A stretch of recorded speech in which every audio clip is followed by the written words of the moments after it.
Hi everyone, I'm going to show you how to keep track of your scores in Lounge while you're either streaming, or it could be while you're just recording, or you can just do it on a website as well. So basically what you need, I've already got my browser here, so I'm going to show you how to set it up on OBS first. So you go onto browser source as usual, as you're using an internet page. You click browser, add in a name, so I've got mine called Lounge Scores. Okay, then once you put that in, it will come up like this. This is the website you'll want. I will put this down in the description below, so you can just grab it.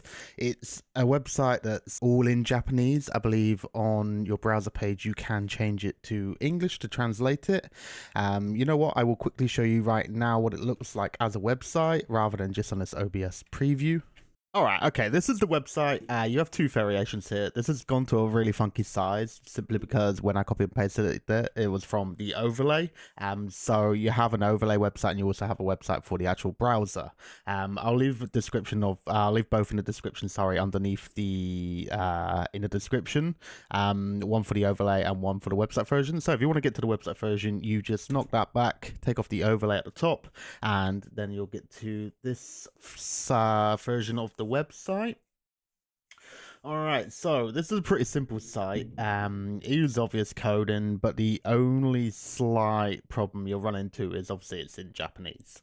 A simple Chrome tool or something similar will be able to translate this for you, for whichever browser you use, or whichever one you've run.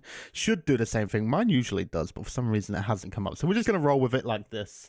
Okay, to simplify how this works for you, you basically have amount of races here in this value here, this line, 4, 6, 8, 12, 24, etc. And then you have squad size here. So this is free for all, 2v2, 3v3, 4v4, 6v6.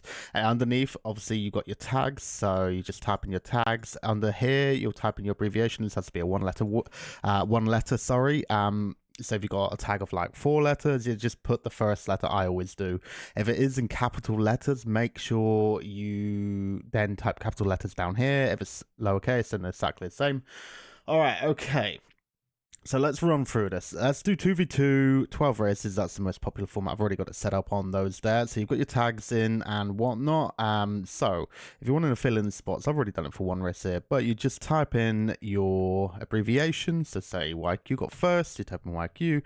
Say your teammate got sixth, and then you type them in sixth. You'd fill it in. You'd get the scores. You fill it in ascendingly, but you get the drill. Then once you fill them all in, you come on down here, it tells you the score. This is after the first race. What you can do here is you can copy and paste. You click this button, copies it, and then you can paste that wherever you like. You can actually change how this is displayed, but I think it's quite a good display. It has a at 11 at the end. It has your team clearly identified in the middle of all the other teams around. It breaks them up nicely. If you click this button, it will reset all of them. So it's like a big reset button there. So once you've finished a Mogi, you want to clear it off, you click that button. You can actually change how this is displayed on these. I believe there is buttons around here somewhere for it. Again, I don't really play with this because I don't use this feature too much, but I think some of the buttons do change how it's displayed. I don't want to mess with it too much because obviously I can't really understand what I'm reading, so I think it's these ones. So yeah, there you go.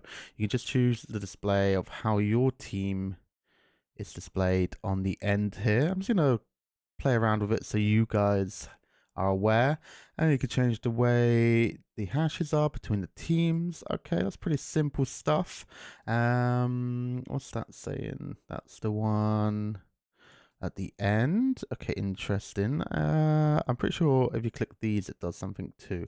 Okay, that removes the amount of races left. You can also see it coming up at the bottom here, but I'm pretty sure. Yep, see that changes some things, put something on the end. All right, okay, you can have a play around with it anyway. Okay, this one's are the important ones here. This will tell you how much you're behind teams and how much you're in front of them. Once you're in like race 6, 7, it can be quite good to enable this, and it will tell you exactly what's going on. Anyway, let's get over to the OBS side so I can show you how to set it up on OBS or Streamlabs OBS, etc. It'll be the same sort of way. Yeah, let's get showing you that. So this is the pop out of the browser source. What you want is width 800, height 960. and then click OK, and then it'll come up like it is at the top of the screen here, and like you would have seen at the start of the video. So how you use it in your OBS if you don't want to use it via the website, you'll right click on the browser source, click interact, and it'll come up with a small little screen here like I was just showing you, and it's basically just exactly the same as the website. You do everything exactly the same. Unfortunately, you can't translate in OBS, not that I'm aware of anyway, and you just fill in your scores and it will literally translate it to the top of the screen here, just like it has for me. This is one from a long time ago, but it looks like we lost. Good job. Some things never change. Okay, so when you're doing this, you want to make sure that the source is visible, because if you're trying to type in when the source isn't turned on with the little eye icon here, it won't work. So make sure the source is visible and you're good to go. All right, that should be everything you need to know. If you haven't already, do drop a sub. Let me know if there's anything else you want to know regarding streaming, setting up things. It could be anything super niche, super simple. All questions are good questions. There's no dumb question around here. And yeah, feel free to come join our Discord, and hopefully see you in some streams soon. All right, goodbye.